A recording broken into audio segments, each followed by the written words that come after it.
Mana bugun 129-umumta'lim maktabida katta bir bayram. Shu maktabni oshxonasi yangi qiyofa kasb etdi. Hammamiz bilamiz, sog'lom muhit hammamizga eng zaruri. Uchtepa tuman prokurori tashabbusi bilan yangitdan remont bo'lib, Mana shunday holga keltirildi. Shunday holatga keltirildi. Sizlarga yoqdimi? Oshxonamiz yoqdimi? Juda go'zal, juda chiroyli, yangicha rusumlarda, to'g'rimi? Yaxshimi? Xursandmisizlar?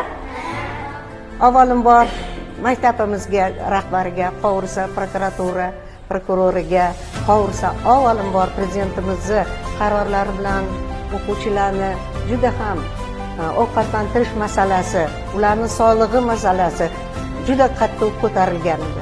Mana qaranglar, boshlanishi boshlandi. Shundan ming rahmat. Qo'llari dard ko'rmasin, juda ham chiroyli. Har taraflama hamma talablarga javob beradigan darajada.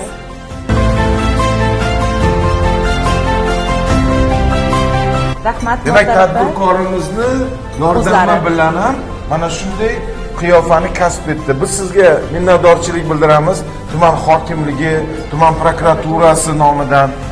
Chunki siz qilgan bu xayrli va savobli ish albatta farzandlarimizni kelajakda sog'lom bo'lishida juda katta rol o'ynaydi.